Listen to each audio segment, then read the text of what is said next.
Untuk lebih mendekatkan diri dengan masyarakat sekaligus memahami langsung kebutuhan masyarakat Banyuasin, mantan Bupati sekaligus Ketua DPC PDIP Banyuasin mengunjungi serta bersosialisasi dengan masyarakat di beberapa desa dan tempat di Kecamatan Sembawa, Kabupaten Banyuasin.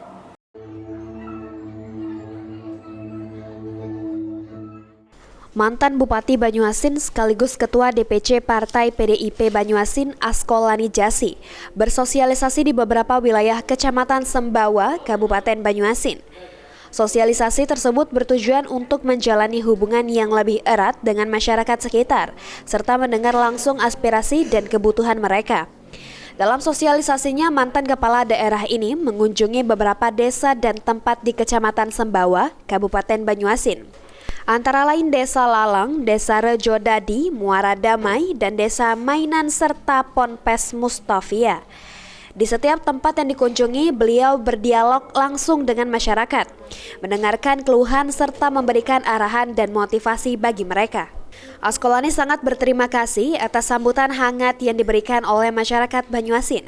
Dalam sosialisasinya ini, tujuan dirinya adalah untuk lebih mendekatkan diri dengan masyarakat, memahami langsung kebutuhan mereka, dan bekerja bersama-sama untuk kemajuan daerah.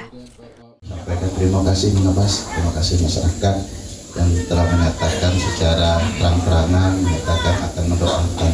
Itu yang paling penting. Pada kesempatan tidak ada maksud lain, silaturahim melalui adinda kami Mael, Ustaz, dan sini Pak Asmi untuk silaturahim. Sosialisasi ini juga menjadi momentum bagi mantan bupati untuk menyampaikan beberapa program unggulan yang telah dirintis selama kepemimpinannya dan berdiskusi mengenai upaya-upaya lanjutan yang dapat dilakukan untuk meningkatkan kesejahteraan masyarakat.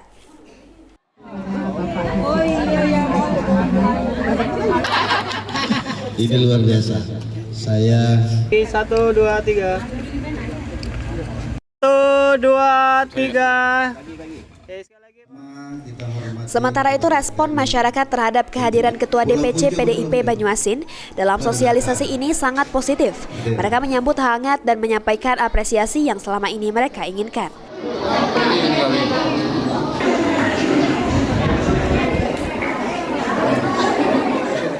Suryadi, PAL TV.